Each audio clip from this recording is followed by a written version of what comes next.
வணக்கம் நண்பர்களே, எல்லோரும் எப்படி இருக்கீங்க? இன்றைக்கி நம்ம ஒரு ட்ரெடிஷ்னலான ஸ்வீட் ரெசிபி தான் பார்க்க போகிறோம். நாகர்கோயில் ஸ்பெஷல் முந்திரி கொத்து தான். கிறிஸ்மஸ் வேறு வந்தாச்சு. ஸோ முந்திரி கொத்து இல்லாமல் எப்படி? ஸோ இந்த ரெசிபி வாங்க எப்படி செய்கிறதுன்னு பார்க்கலாம். இப்போ இதுக்கு பார்த்திங்கன்னா 1 கப் அளவுக்கு பச்சை பயிறு எடுத்து நம்ம நல்லா வறுத்துக்கலாம். நல்லா மீடியம் ஃப்ளேமில் வச்சு நம்ம நல்லா வறுத்து எடுத்துக்க போகிறோம். இப்போ நல்லா கமகமன்னு நல்லா சூப்பராக வறுத்து எடுத்தாச்சு. இப்போ இதை அப்படியே ஆற வச்சிடலாம். இதை நம்ம பொடி பண்ண போகிறோம். ஸோ இதை நல்லா ஆறட்டும். இப்போ இதுக்கப்புறம் பார்த்திங்கன்னா கொஞ்சமாக நெய் ஊற்றி நம்ம தேங்காய் துருவி வச்சுருக்கோம். அந்த தேங்காயை இதில் நல்லா வறுத்துக்க போகிறோம். இது பார்த்திங்கன்னா தீஞ்சிடக்கூடாது. நல்லா ரோஸ்ட் ஆகி நல்ல கலர் மாறி நல்ல ரோஸ்ட் ஆகி வரணும் தேங்காய். இப்போ பாருங்கள், நல்ல தேங்காயும் நம்ம நல்லா வறுத்து எடுத்துக்கிட்டோம். இப்போ இது அப்படியே ஆறட்டும். இப்போ நம்ம மிக்ஸி ஜாரில் நம்ம வறுத்த பயரை நம்ம சேர்த்துட்டு இது கூட 2 ஏலக்காய் சேர்த்துக்கிறோம். இப்போ இதை நல்லா பொடி பண்ணி எடுத்துக்கலாம். ரொம்ப நைஸாக மாவு மாதிரி அரையணும் அப்படிங்கிறது இல்லை. கொஞ்சம் லேசாக குறைன்னு இருந்தால் பரவாயில்ல. இப்போ நான் சின்ன மிக்ஸி ஜாரில் அரைக்கிறதுனால 2 பேட்சாக அரைச்சி நான் எடுத்துட்டேன். இப்போ இதுக்கப்புறம் பார்த்திங்கன்னா நம்ம வறுத்து வச்சுருந்த தேங்காய் துருவலையும் இதோடு சேர்த்து நல்லா கலந்து விட்டுறலாம். இப்போ நம்ம வெள்ளை பாகு ரெடி பண்ணிடலாம். இப்போ நம்ம 1 கப்பு பயிறு சேர்த்துருந்தோம் இல்லையா? ஸோ வெல்லம் நம்ம 3/4 கப் அளவுக்கு நம்ம வெல்லம் சேர்த்துக்கலாம். இனிப்பு பொறுத்து 1/2 கப்லேருந்து 3/4 கப் அளவுக்கு நம்ம வெல்லம் சேர்த்துக்கலாம். கொஞ்சமாக ஒரு 1/4 கிளாஸ்க்கும் ரொம்ப கம்மியாகவே நம்ம தண்ணி சேர்த்துக்கலாம். இப்போது வெல்லம் நல்லா கரைஞ்சி நல்லா கொதிக்கட்டும். இது பார்த்திங்கன்னா கம்பி பதம் அந்த மாதிரிலாம் நமக்கு தேவையில்லை.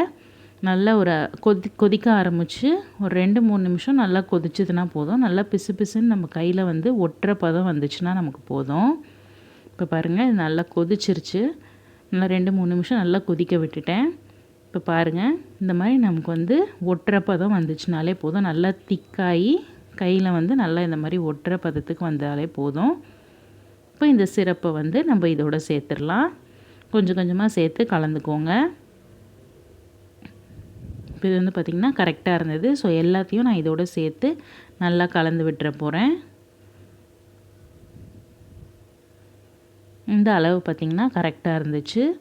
ஸோ எல்லா வெள்ளைப்பாகையும் நான் இதோடு சேர்த்து நல்லா கலந்து விட்டுட்டேன். இது பார்த்திங்கன்னா சூடாக இருக்கும்போதே நம்ம உருண்டை பிடிச்சி வச்சிடணும்.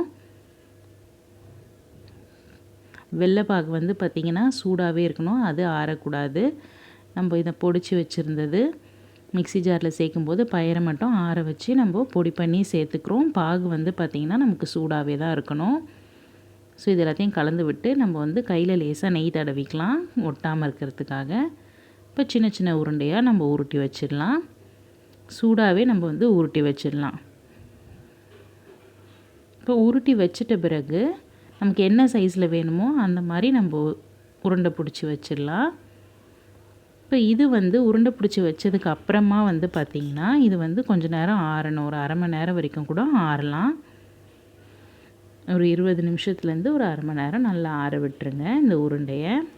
பாருங்கள், நம்ம எல்லாத்தையும் உருண்டை பிடிச்சாச்சு. இப்போது இது கொஞ்சம் நேரம் ஆறிட்டு இருக்கட்டும். இது ஆறினதுக்கப்புறமா நம்ம மாவு ரெடி பண்ணிக்கலாம்.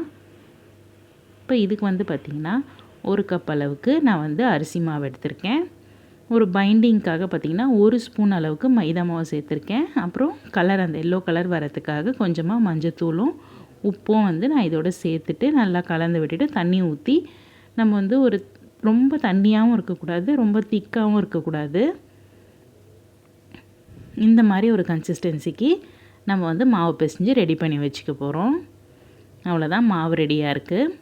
இப்போ இது பேரே பார்த்திங்கள்ல முந்திரி கொத்து. அதனால் இந்த மாதிரி 3 இல்லை 4 கூட நம்ம கொத்து கொத்தாக எண்ணெயில் பொரிச்சு எடுப்போம்.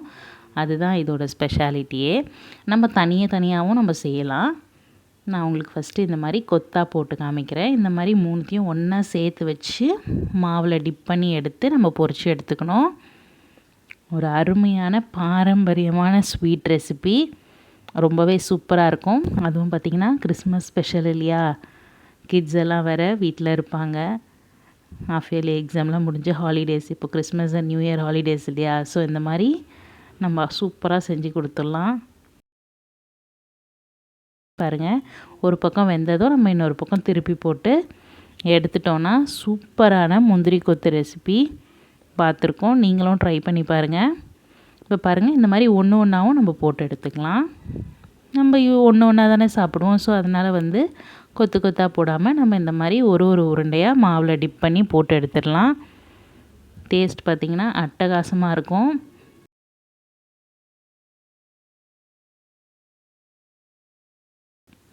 பாருங்கள், எல்லாத்தையும் நம்ம பொரிச்சு எடுத்தாச்சு. எல்லாமே ரெடியாக இருக்குது. இப்போ நம்ம டேஸ்ட் பண்ணிட வேண்டியது தான். ஒரு அட்டகாசமான ஸ்வீட் ரெசிபி, ஒரு ட்ரெடிஷ்னலான ஸ்வீட் ரெசிபி பார்த்துருக்கோம். நீங்களும் ட்ரை பண்ணி பாருங்கள். இந்த லீவுக்கு உங்கள் கிட்ஸோடு என்ஜாய் பண்ணுங்கள். இந்த வீடியோ உங்களுக்கு பிடிச்சிருந்ததுன்னா லைக் பண்ணுங்கள், உங்கள் ஃப்ரெண்ட்ஸ் அண்ட் ஃபேமிலியோட ஷேர் பண்ணுங்கள். மறக்காமல் நம்ம சேனலுக்கு சப்ஸ்கிரைப் பண்ணி எங்களுக்கு சப்போர்ட் பண்ணுங்கள். திரும்பவும் இதே மாதிரி ஒரு சூப்பரான வீடியோவில் உங்களை பார்க்குறேன். அது வரைக்கும் பாய்.